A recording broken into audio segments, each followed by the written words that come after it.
dugout. She's getting, I don't know, extensions, I think, maybe. I think that's what's happening. She's extensioning the extensions. All right. Welcome in. Why did I say welcome in? Oh, I know it. Yeah. How are y'all? Good, good, good. We're back. Are we supposed to say that? We're back, yes. Invite your little friends in. So the great Shannon. Oh, look, the IEP investigator. Should I invite them to go live in the dugout? Okay, more likes can attract viewers. Keep it up. They're so nice to be on the TikTok. Okay. Oh, and then there was waving. All right, so Bonnie, you're first. I think you're first. Or Shannon's first. I'm first. I'm going to ask myself a question. Are you always like this? Yes. Yes, I am.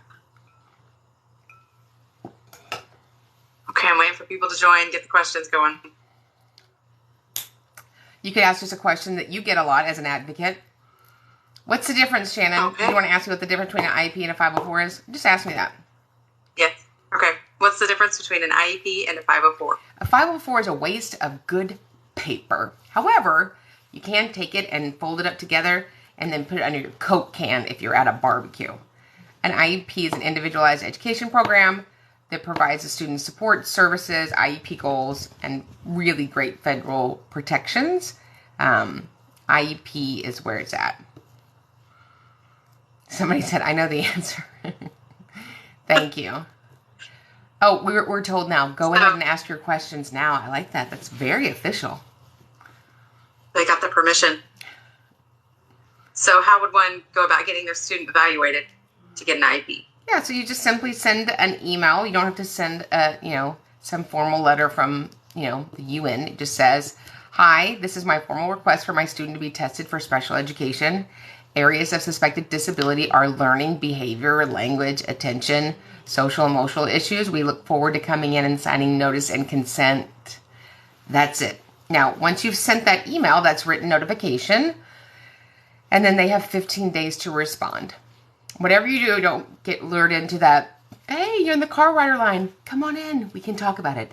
Stay in your car and keep your hands inside the vehicle at all times. Have you guys ever been lured in from the car rider line? Like, Miss Smith, do you have a second? Can you come in? Don't come in. Would you use a 504 if a student has a temporary disability like a broken leg? I wouldn't call it a broken-legged disability. I would call it an injury. Certainly, if they need supports, we can put that in place. If you're in general ed, that's not hard to accommodate that. If you need, time to get between classes, but that's not a federal eligibility. Is it true in Texas that pre-K cannot get speech in the speech room, but they get it in their class? So, speech is delivered in the most appropriate setting. What you need to know about ECSE, Early Childhood Special Education Services, is the initial criteria for being in ECSE is that all of those cherubs have a speech impairment.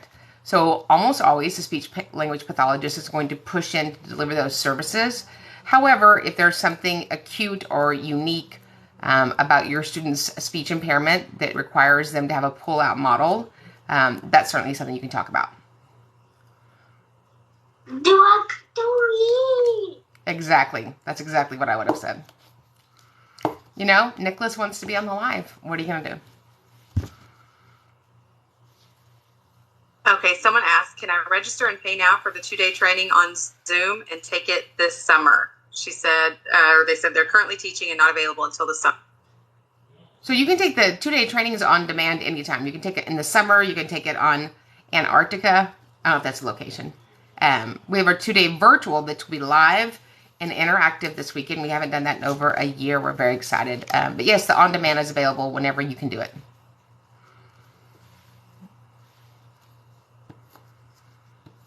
My child has level 3 autism, so they said he only qualifies for a 504. Can I still ask for IEP? I would say level 3. Do we just make it up? He's not like at a 3.6. I mean, what is this, a Richter scale? Do you have a disability, and are you in need of specially designed instruction, special education, and related services? We make it too complicated. So I have a disability, and that disability impacts me in general ed settings, and I need support IEP goals. So I don't know what level 3 means, but that sounds like it probably needs support. I feel like I'm a level 3. Is that like out of 3? Okay, school doesn't have a budget for. School doesn't have a budget for hairspray? Let's start over with for you. one-to-one. Oh, they don't have a budget for it? Oh, well, if they don't have a budget for it, then that's fine. Just forget it. If you don't have the budget, so sorry we ask. So here's what I would say when somebody talks about their budget. That is really uncomfortable for you to be talking about your financial situation in front of my client, talking about their child that has a disability. The federal and state law requires that you support that student. If you have budgeting issues, that's something you would need to discuss with somebody else. However, if your school district is unable to provide them the supports and services they need because of a budget issue, then we're happy to be provided out of district placement at the district's expense.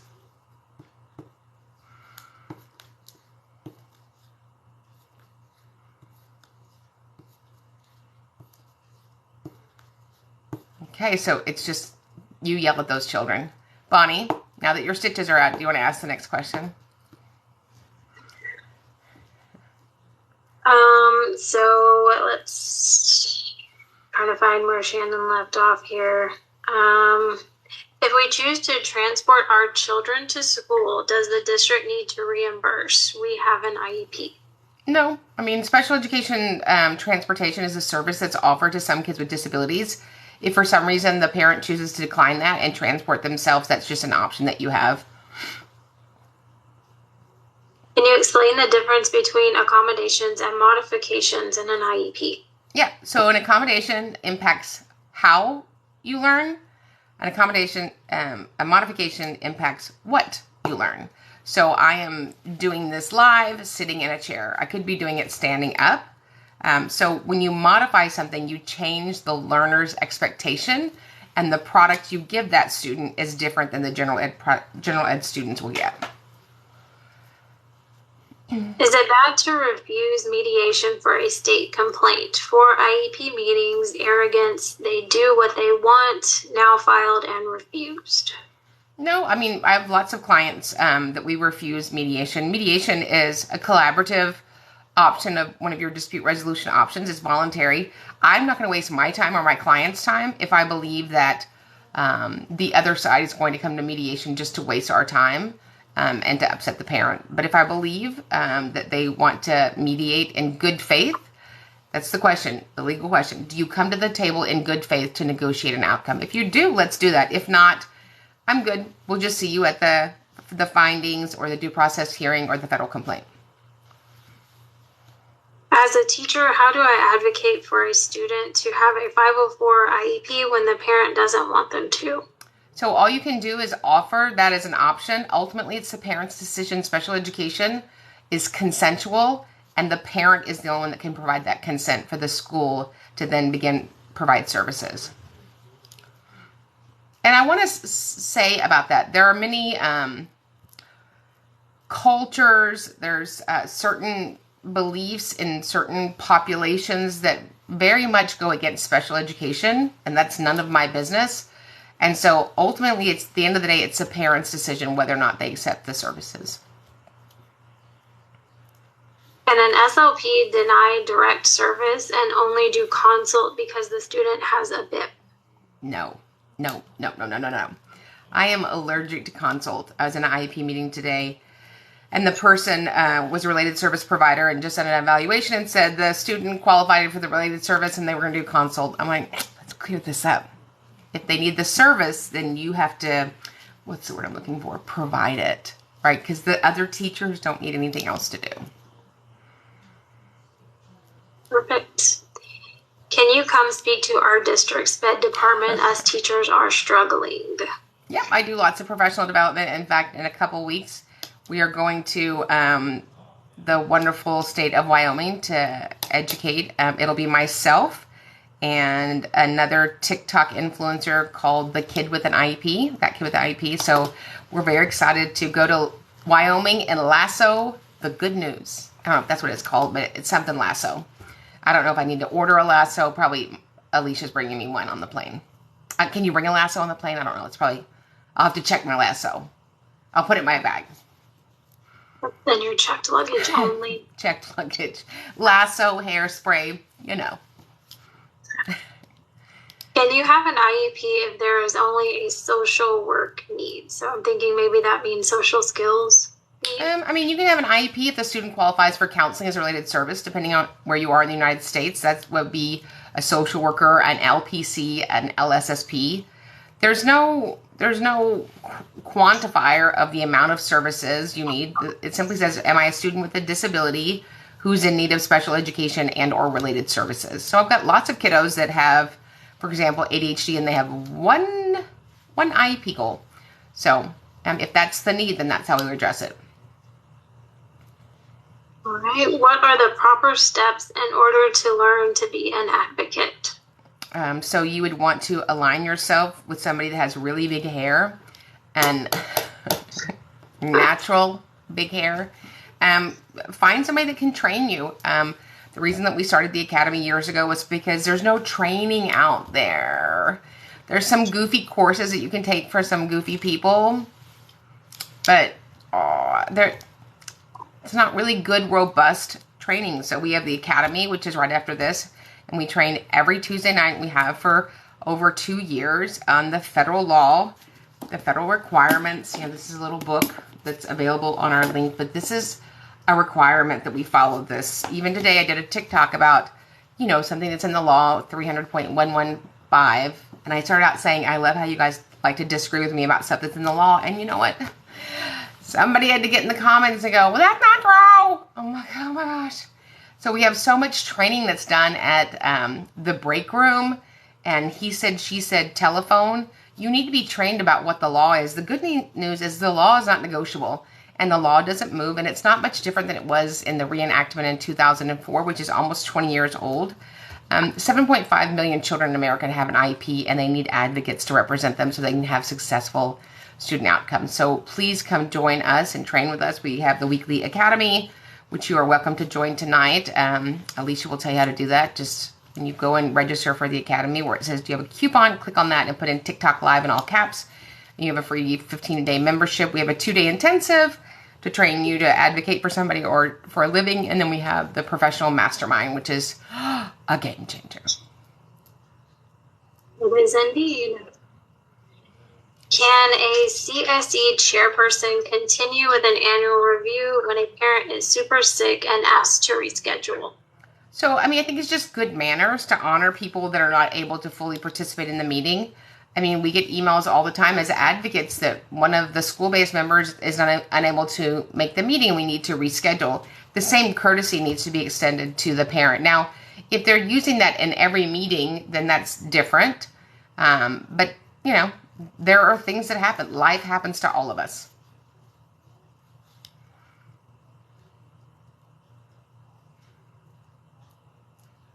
I will pass it off to Christina.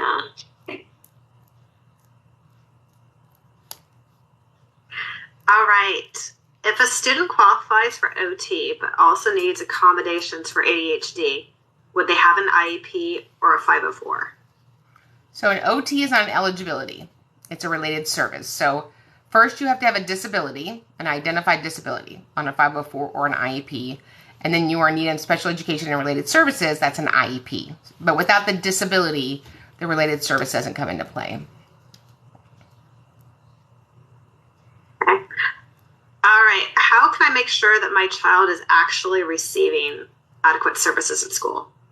So you build a robust IEP. We are charged with reasonably calculating and writing an IEP that enables a student to make progress in light of their unique circumstances. And at those meetings, I will say, I just want to let you know that Shannon will be picking up her students' raw data collection sheets at the end of every grading period. Should she bring you, like, you know, a VHS tape, a zip drive, a floppy drive? How would you like to photocopy that for her? Because I also need my clients to partner with the school to make sure that we're on top of that progress. Okay, I am a general education teacher in an inclusion class. Can you describe what an inclusion class should look like? What it should look like? So inclusion means that even though I have a disability, I have the ability to be supported and included in a general ed classroom with success. So inclusion doesn't mean that I'm in there. It means that I participate, right? So if I go to a restaurant and I'm sitting at a table with my husband and there's somebody 2 tables over, just because we're both in the restaurant, I'm not included.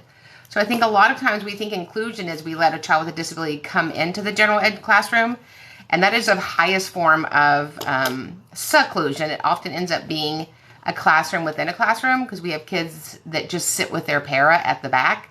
That's not inclusion. So do I have access to the room, and am I included in what's going on in the room? Can I ask for progress data at any time for speech, or do I need to wait for progress reports to come out at the end of the grading period? I mean, obviously progress reports are a requirement. The federal law says that progress has to go out commensurate with when other kids get their grades. However, I don't think it's inappropriate to ask for updated data every 4 weeks. That way it doesn't get away from us. I love that all of you are yelling at all of your kids tonight. Makes me so happy. Right? And they're yelling That back. is called good parenting. You're not yelling at your kids. Where are you at? Like, do you have kids? We are working on speech goals. Oh, la la la la la. Speech goals. All right.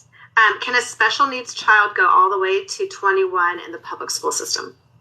So if a child has a disability and they're in need of 18 to 22 services and they meet that criteria, yes. But those years from 18 to 22 are not to work on academics. They're not to work on, world history or long division. They're to work on those 3 other pieces, gainful employment, independent living, and further education. Then what should raw data collection sheets look like? It should look like a human filled. What I have is lacking. It should look like a human filled them out. That's what they should look like. You ever get raw data collection sheets and it's exactly perfect all the way down? Guess what we call that? A lie. Yeah, it's a lie. Yeah. So if you had a piece of paper and you were writing on it for 6 weeks, each thing wouldn't look exactly correct. But in the software where your IEP goal is, every software that's used in the United States has the ability to generate a blank data collection sheet, and you should fill those out based on the criteria that sits inside of the IEP language. I love this. I was told at my son's last IEP that my I Expect Progress shirt was passive aggressive by his principal. Oh, that's so nice. The real question is, ma'am, what size do you wear? And would you like a crop top or just backless? Right.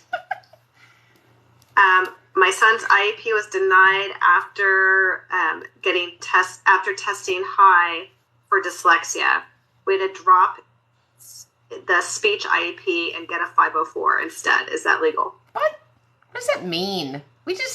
I tested high for dyslexia. Like you were on the roof? What does that mean? What, you're on a ladder? I don't even know what that means.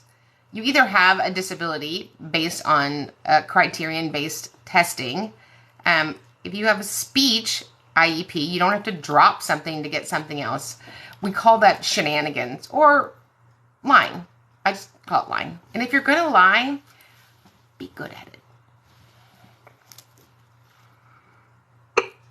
For a student that is severely impacted by autism, what types of data are legitimate data that would help determine least restrictive environment for a preschooler going into kinder?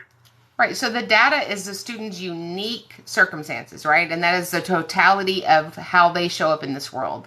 In school, at home, in testing, functional needs, academic gains. It's the totality of all that. And so you know what the student needs because you presented the committee with a pristine, puffy, and prescriptive present levels. Most present levels smell like pants on fire.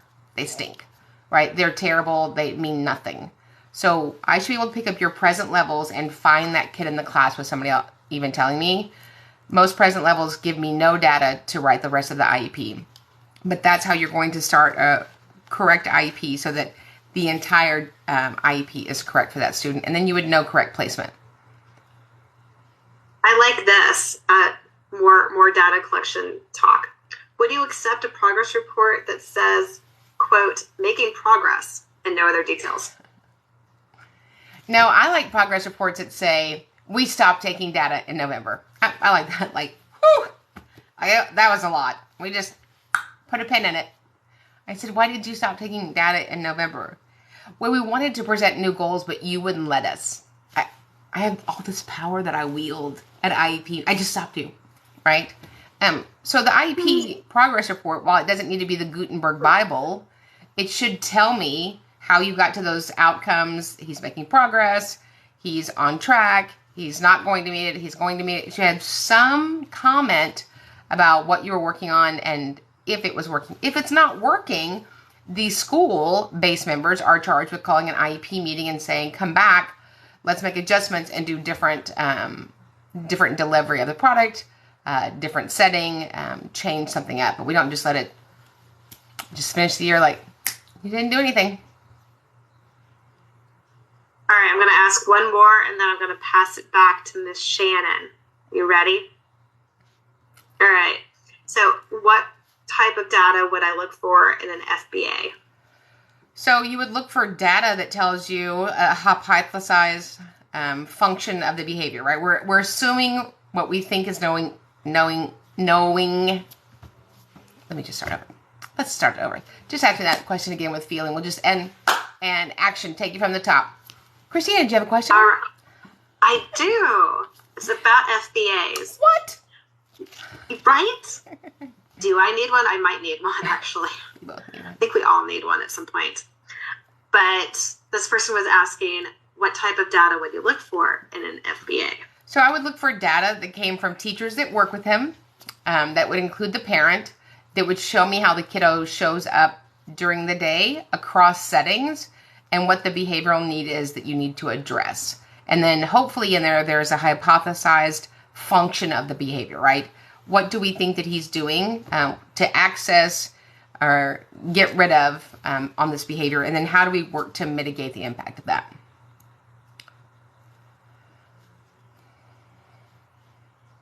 Can an SLP deny direct services to a child and only offer consult because a student has a BIP?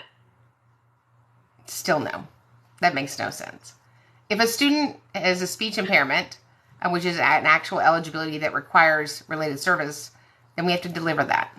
This is not a, you take this and you lose this. This is not a buffet. What the student needs are delivered.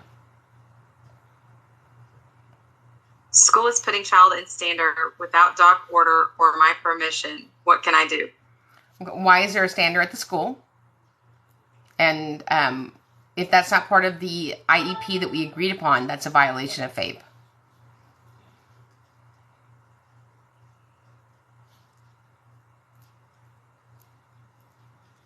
IQ tests at school went from 75 2 years ago to 85 now.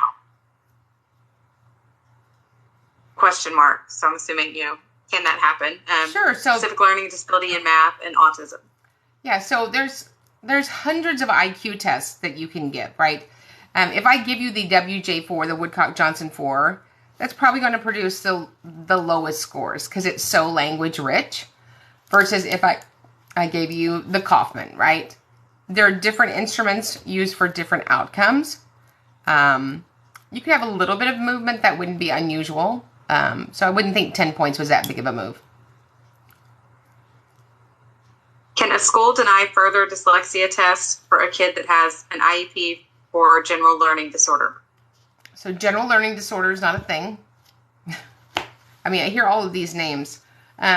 So under federal law, there is a category called specific learning disability. And under there's 9 areas. If they're denying you a test, then they have to give you a robust prior written notice that has all 7 components as required under Part B, as in BAM, under IDEA. My child is high functioning. Can I ask that they not be in the classroom with the nonverbal kids?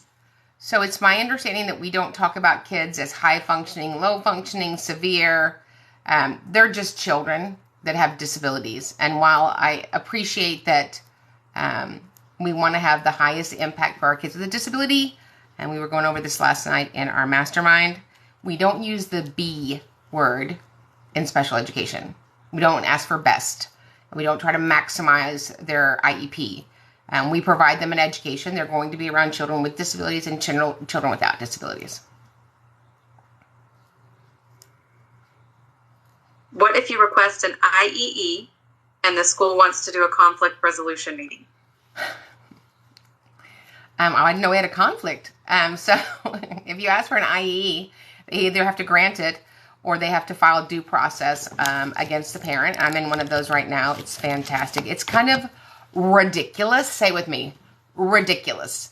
Because the money the school has already spent on the first phone call with the hearing officer, because you denied the IE, which is at max $2,000 in the United States, you've already spent that money on an attorney. It's really just bad manners. Bad manners. Progress report says, talked to teachers for data, no raw data for IEP. What should we do? I'm sorry, what? I didn't know talking was a data collection point, because then I would be like a professional data collector because I'm a talker. So if I can't graph it and I can't chart it and I can't project it so we can all see it, it's not data. Talking to somebody about something is not what I would call data. I can't find my keys half the time. There was a young lady that we are training, and her coworker said, "You don't have to take data. I keep it all right here." That's a problem, because you take federal funds to not keep it all right here. What can I do if our local school claims they can't accommodate my child? Great. We're happy for you to pay for out-of-district placement.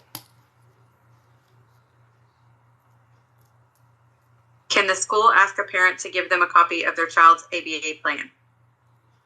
I'm always going to make my client provide whatever data will be helpful to the IEP team. They don't need a set of their Easter pictures. They don't need to have a map for the scavenger hunt they went on in Disney World. But if there's data that I believe will help the IEP team make decisions, then let's do that. While I love ABA, it's a very different model, which is not usually delivered in a school setting.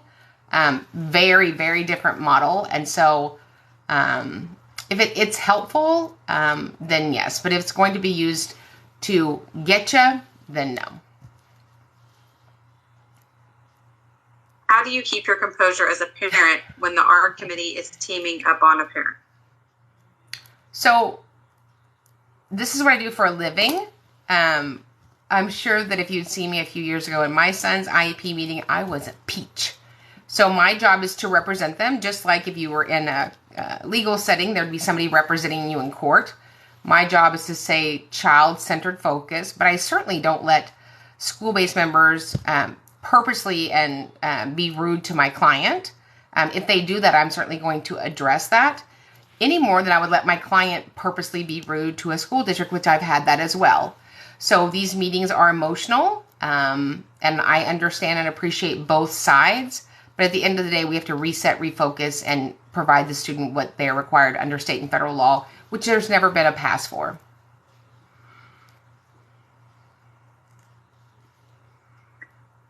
How do we discuss you possibly being amazing? I asked it twice. I think they're asking how do they become an advocate? Oh, I thought you meant, how do we discuss me being amazing? I thought that was you, yeah. Well, I don't know. Maybe they want you to be their advocate too. I don't know. Yeah, so we have lots of trainings. If you're interested in representation, I'm available, or we have an amazing team of advocates that I've personally trained. You just email us at advocate@specialeducationacademy.com. If you would like to go out there and crush it and advocate for kiddos, we would love to train you. Do you ever side with the school district in a disagreement? So I side with the data. And if the data supports what the school is proposing over what the parent is proposing, I'm always going to go with the data. Believe me, there are people that I don't advocate anymore because they disagreed with me. Okay, that's fine. I'm not in the agree with you business. I'm in the advocating for children. And we have to follow the parameters and limitations of the law, and the parameters and limitations of public education. So I appreciate it. I've been in the fight, and there was nothing more important to me than when I was advocating for my son. But you have to be reasonable, and sometimes parents aren't reasonable, sometimes schools aren't reasonable, sometimes attorneys aren't reasonable, sometimes advocates aren't reasonable. So it's my job to make sure that I stay student-focused and based on what I know and the information I've been given, help give recommendations to the parents about what I believe would be best for their student.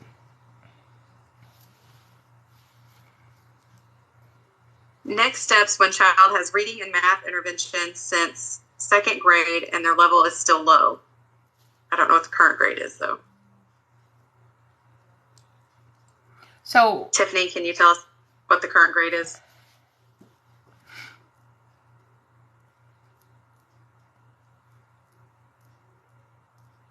So somebody just asked me how much do I know about advocating for deaf children going to residential school. That's interesting because tonight we're starting a series on expanded core curriculum. So we would love to have you join us.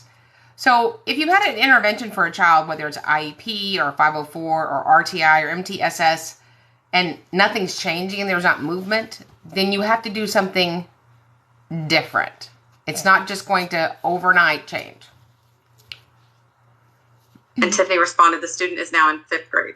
Yeah, then what we're doing is not working.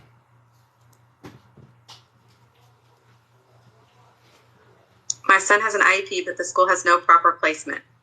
What should I request? Out of district placement. And I'll ask one more and then pass it on to Bonnie. Is it acceptable for staff at the school to not know your child is on an IEP? Well, it's illegal. So I find things that are illegal not acceptable.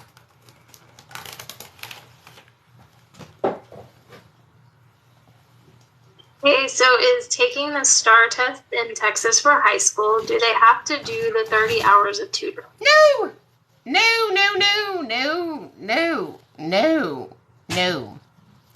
The school has to offer the 30 hours. I'm sure that's not exactly what they said to you. And so when they offer it, I say, well, thank you so much, Christina. We will accept the hours at 0. And knowing that if Shannon and her family would like to access the hours during the academic year, the district was more than ready to provide them. But no, House Bill 4545 is a joke. Why do you say that, Karen? Because these are children that are academic years behind, and we make them take tutoring hours at grade level, but they're not on grade level. So the intervention is giving them levels that they can't do. It's not filling in the gaps in their deficits. So it's completely stupid, and it was driven by moneymakers and Pearson and people that write state testing, and it's shenanigans. Did I mention I think it's awful? I think I did. Yeah. Did y'all pick that up? That's why. Oh, sorry, my dog fighting in the background. That's because your dog wants some of that Whataburger. Do you guys know about Whataburger? Do you not? Raise your hand if you know about Whataburger, because if you don't, oh, yes. Okay, so ESY was denied for Braille instruction only.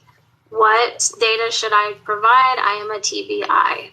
Okay, so ESY is two prongs. Prong number 1. Student has documented regression on IEP goals with a profound amount of time to recoup them. Rarely happens. Number 2, concern for loss of critical skills. So Braille would be a concern for a loss of critical skill. So we'll take prong number 2. I'm sure they're not going to deny you Braille instruction over the summer. If they do,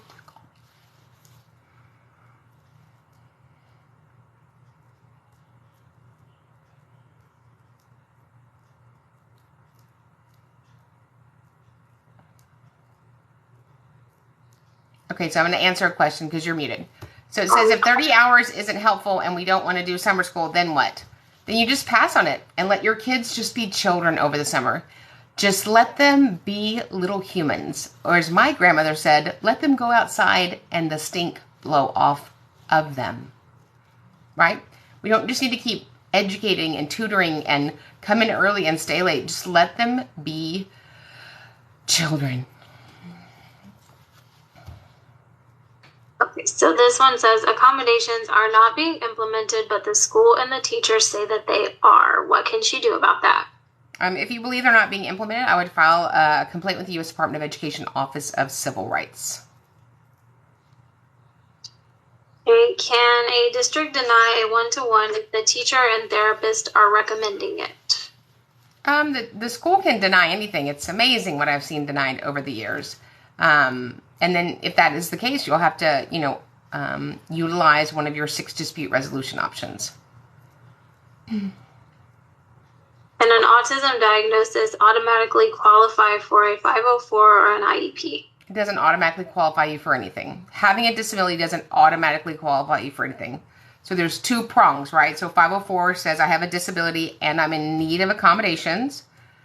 An IEP says I have a disability and I'm in need of special education and related services. So there are people that have disabilities that need neither of those.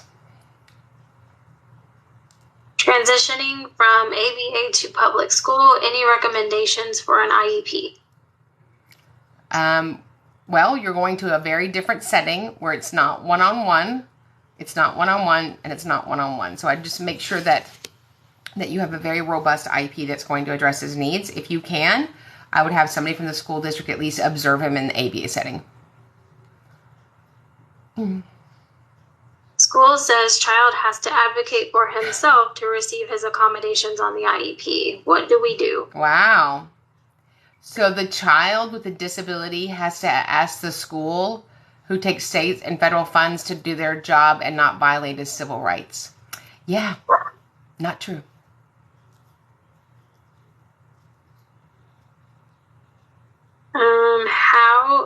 Child is at grade 4 level in reading comp and is going into high school in August. How can one advocate for an IEP?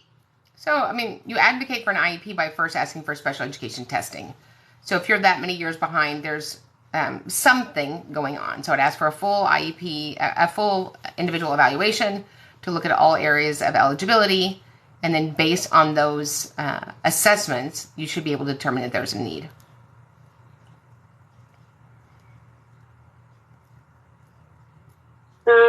School wants to self-contain, not to try to offer more support. It's because they don't want to STAR test. How can they do this? It's amazing what they can do. I sat in a meeting the other day where 5-year-old has been suspended 11 times. 5-year-old. Whenever, unfortunately, a bad business has something in their mind and they're set to do it, they do it. And sometimes there are bad people that shouldn't work at school districts. And they have attorneys with really unattractive, chunky sweaters. I just needed to throw that in there. Right, Shannon? Yes. If your attorney has a chunky sweater at the meeting, I don't know that they went to law school. I'm just saying that. Get something with buttons on it, people.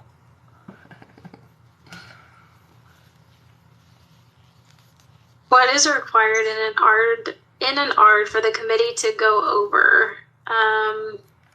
So an ARD is only in Texas. That stands for Admission, Review, and Dismissal. That's what we call our IEP meetings. And it depends on the meeting that was called, right? If you're in an MDR, if you're in a dismissal, if you're in a graduation, if you're in a transition, if you're in a transfer, if you're in a read, it depends on the type of IEP meeting you were invited to.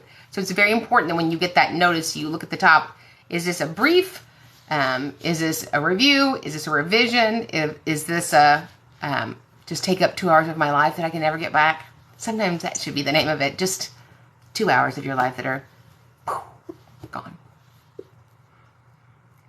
Look at Christina's face. She's like, yeah, I've been to those meetings. Christina, are you in a tent? It looks like you're in a tent. Yes, I am in this wonderful tent that goes around Nicholas's mattress, so he is safe. Okay, so he's not rolling. Got it. No, he's not rolling and escaping, and yeah, so we're just hanging out. He's not rolling in the deep. Got it. Mm-mm. It does. They're all right behind me. It looks like she's camping. See, I feel better that she's actually in a tent. We just got the grandchild a tent, and he is like, Gigi, lay down. I'm like, oh, Gigi's not going to mess up her hair. But Paw, he laid down. I'm not doing that.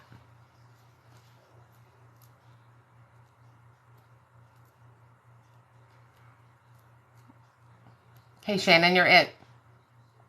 Okay. If committee requested autism testing, how long does it take to get results? It depends on what state you're in. Testing can be as brief as 30 days and as long as 60 days. What happens if your student refuses an accommodation? Then you need to chart that, right? I can't make you put your glasses on. I can't make you take a break. I can't make you receive oral admin. So that happens. So that's the reason we track accommodations. Are they used RE, routinely and effectively? Say it with me. Routinely and effectively. And if they're not, then let's get rid of them. I'm going to answer this young lady, Neen XOXO. No pass, no play is being implemented even though accommodations are not being implemented and failing. So if you believe that your student is going to have a possibility of not passing their grades and they have an IEP, you can put in the IEP that they are exempt from the no pass, no play rule as long as they are making progress on their IEP goals. She just asked a bunch of times, so I wanted to answer it. 15-year-old student at 18-month level, parent doesn't want placed in life skills. Lack of resources. Right, and recommendations. So here's the thing. Public school, it's not, it's not the Ritz-Carlton. It's public school. And there's about generally 3 settings in public school. Generally. We have general education. We have special ed classes that are for kids that are a few years behind academically, resource rooms. And then we have alternative settings, which are called life skills. I wish there were 50 settings. There aren't. It's not a perfect system, but it's the only special ed system in the world that's federally funded. And I have kids all over the globe that are in different settings, and that's a totally another conversation. Okay, and this one's been asked a couple times by a couple different people in different ways, but this person has a IEP meeting Friday and they haven't received the invitation yet, and then someone else said that they got their invitation 24 hours prior to the meeting. So an invitation is not the notice. So you might get the invitation, Bonnie might go, oh, here's the link since we started 12 minutes ago. Did you need that? Yeah, I need the link. I need pancakes and a sausage link. Ba-dum-bum.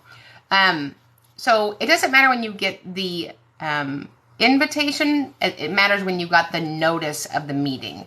So as long as you got the notice, then they're in compliance with 5 days written notice.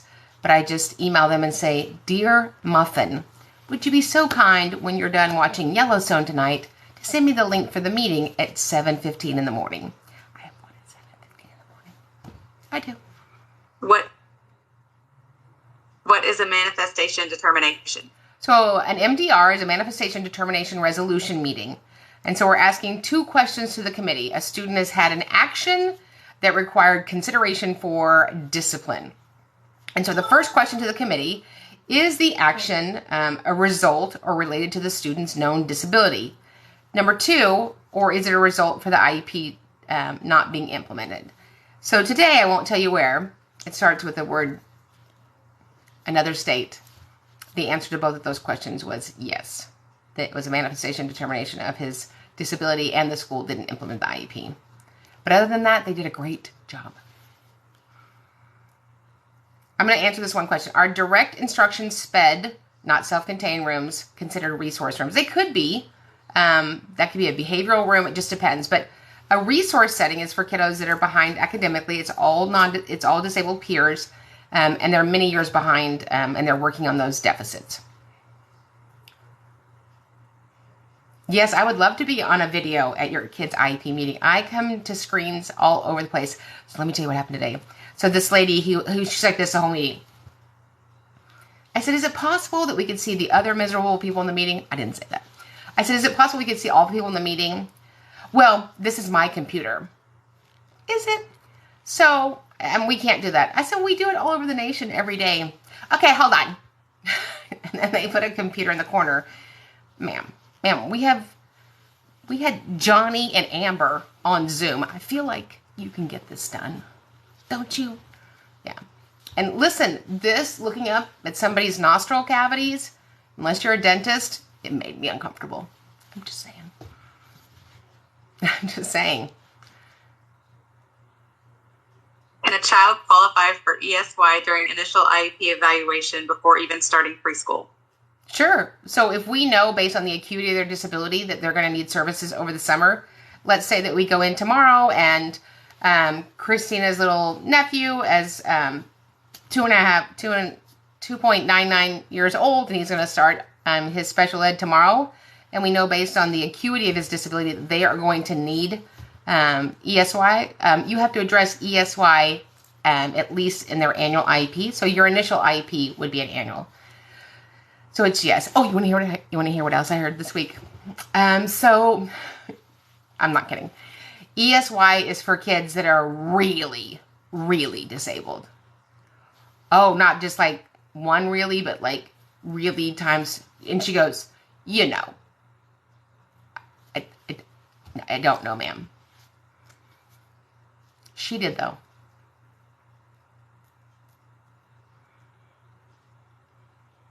Can speech be dropped just because child is moving from middle to high school? IEP, speech and language delay. No, speech is dropped because there's no longer a need for special education and related services. We don't drop because you feel like it. Special education is not a feeling. It's a legal obligation. It's an obligation. You know, like your first marriage. Okay, we have the academy. It starts in 10 minutes. Can you tell everyone how they can join? Yes, you could just join. You could join in your heart, or you could actually go to specialeducationacademy.com. And Alicia is in the dugout, but you go to specialeducationacademy.com and you go to training, I think, and then you drop down to the thing in the deal, and then you fill it out, and there's a thing that says, do you have a coupon? And you click on it. Or as Alicia says, coupon, but we all know it's coupon, and you type in TikTok Live in all caps. TikTok does not have the letter C. If you think TikTok has a C, we have a different seminar for you, or you're not able to come to the academy. It's not like a tick that's on a dog. It's TikTok. TikTok, we don't stop. Yes. And no, TikTok's not going anywhere, just in case you believe that. Do y'all think it's going somewhere? It's not. Mm-mm. If it does, I will drive up to the Washington where those green tables and say something. Oh, look. Look, she said something. Okay. When is the MDR completed? Before or after the disciplinary action? It depends. I mean, I can call an MDR meeting anytime. I don't have to wait till 10 suspensions or 10 suspensions or 10 days out of placement. You can call an MDR to address the problem. At an MDR meeting, you're also charged with doing a new functional behavior assessment. You're welcome, Neen. So nice that people say thank you. I had somebody in the live last week, not as attractive as you people. You are the most awful person. Or I don't know if it's awful or hateful. They weren't very good with their spelling on TikTok. Well, you know what? At least I'm at the top of my game. I'm at the top. So.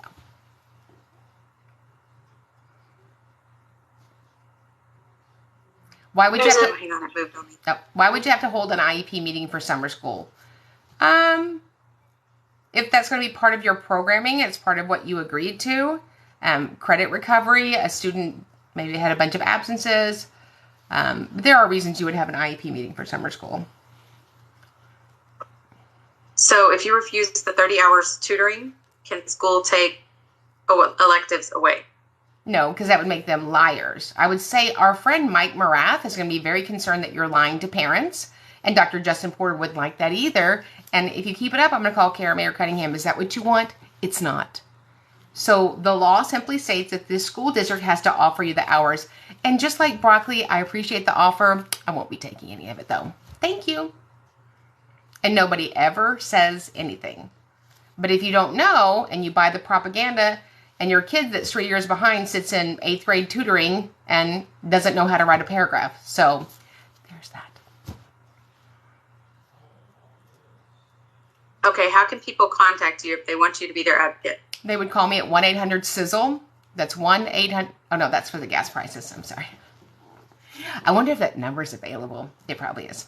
Now, you would email us at at specialeducationacademy.com. Christina, can you call that number 1-800-SIZZLE and see who picks up? I feel like somebody that we would know on TV would pick up. I know, Kiki, that's not enough number. I'm calling now. It's an extra Z. It's 3 Z's in sizzle. Sizzle. Y'all are all dialing right now. Yes. Okay, can you tell everyone about this weekend? Oh, yeah. I was like, what's happening this week? Did something happen? Yes, what's happening? So this weekend we have the 2-day training that's virtual live. We haven't had one in over a year. So wherever you are on a balcony or in a bathtub or a cliff or a cavern, please join us. And it'll be live and interactive, and we're very excited to have everybody. Okay, and I'm going to ask one more question, then I'll pass it on to Bonnie and Christina if they have one. Can good grades make an IEP null and void? Can they get rid of the IEP if student is doing well? Nope. I had a student that was a salutatorian. That means she was a Torian and she saluted. So if there's an educational need, there's an educational need. This is what I think about your grades. They're not real. By the way, if your kid is the salutatorian or the valedictorian, they're probably not. Right? We can't believe in grades anymore. Ever, ever, ever. Say that. And we're going to take one more question because I have to put on some more lipstick and do a costume change. Not really.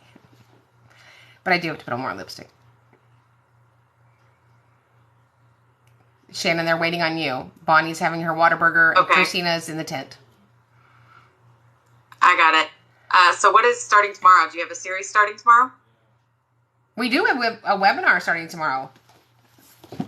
It is something. It's going to be so good. This is the week of webinars. So tomorrow I'm going to have it in my book because I wrote it down backwards. So tomorrow night's webinar is at 7 p.m. You can register for us. You can register with us. It's on ESY, Extended School Year Services. You want to be a part of that. And then at noon, Thursday the 13th, we have a webinar for special education resources. All of those are available in the link of the deal of the paperclip of the bio on our website. Can you pin the upcoming event? Ooh, that's like when people go, I'll just put it in the chat. Ma'am, I don't know how to get stuff out of the chat. I'm going to need you to put it in the mailbox for me. You guys are welcome. I'll put the website. Oh, it's pinned to my bio. My bio has a pin. Like, is that like a homecoming mom? Like a sash? Yeah. You've been crowned.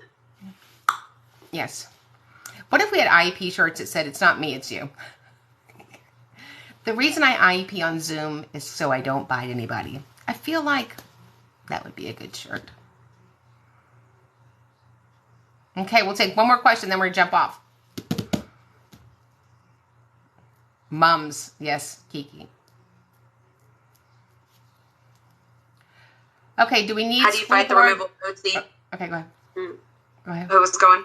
Okay, go ahead. How do you fight the removal of OT when the student clearly needs it? Well, I would say, where's the data? Where's the evaluation that was completed that says he no longer meets eligibility? So we got into special ed, same way you get out. We had a test to get in. You have to have a test to DNQ them. Okay? So you need to book me sooner than later. Sooner is before later. Or later than sooner. Okay?